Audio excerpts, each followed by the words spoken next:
Hello, it's Dr. Renee Harmon, author of Surfing the Waves of Alzheimer's. So, the principle that I want to discuss this week is called It's Better to Be Kind Than Correct. This is the title of the 5th chapter of my teaching memoir. And in the book, I discuss some financial issues that I had to deal with my husband Harvey, who was living with Alzheimer's disease. So this caregiving principle is probably one that we came to more often in my support group than any other. We had to teach each new member of the group, and we had to remind ourselves over and over again of this mantra, mainly because it's just so hard. So implied, it's better to be kind than correct, is that you might have to tell an untruth to be kind instead of correct. And when your moral imperative is to be a truth teller, and I hope we all have that, then it just feels deeply wrong to tell an untruth. In Alzheimer's caregiving world, we call this telling a fiblet, or I like better yet, a therapeutic untruth. So I'm going to give you some examples. So one time when I actually did it correct, I think, is I came home from work and found Harvey wearing 2 shirts, a sweater, a vest over that, and a blazer, also a baseball cap and 1 glove. And instead of saying, "Oh my goodness, Harvey, what are you wearing?" I said, "Harvey, are you cold?" And he replied, "No, are you?"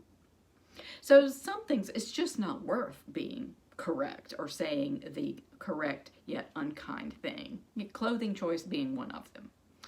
There are other times though that it's more difficult than that.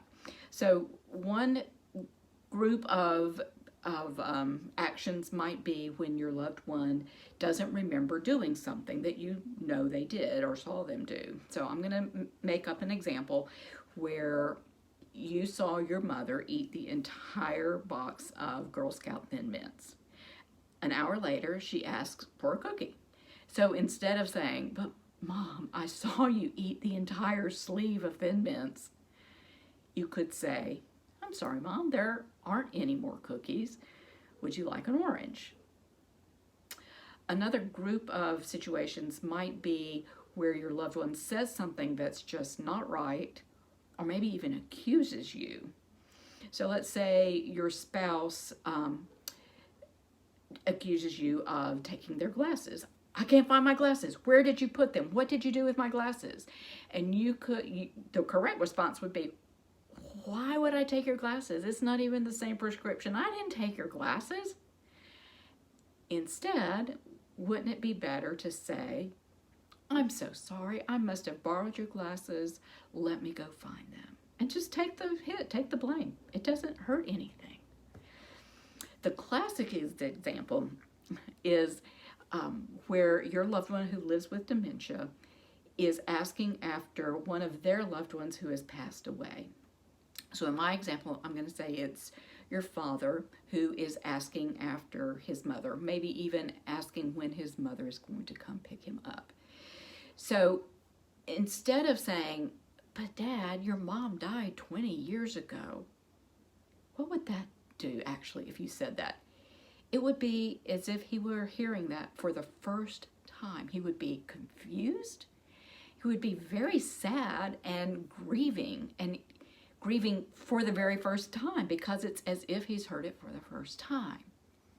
How much better to try to deflect and say, "Oh, your mother, what a wonderful woman. Can you tell me some stories about her?" And if you know some information about her, you can use that to your advantage and gain some trust by saying, "Well, I think she's working her shift at the hospital right now. We'll see her later." And, maybe that'll tide him over for a time or two. Maybe he'll ask again. You can keep saying the same thing over and over again. "She's working at the hospital. We'll see her soon." And eventually he'll forget, or not, or you just keep saying it. So the reasoning behind this is to keep your loved one calm and peace in your house. If your loved one is calm and not confused or anxious or angry, then your life is also going to be much calmer. So I really hope you dig into this one and keep that as a mantra for yourself. If you can remember that every time you're tempted just to correct your loved one, or just remember, is that kind? Thank you. Be well and keep your balance.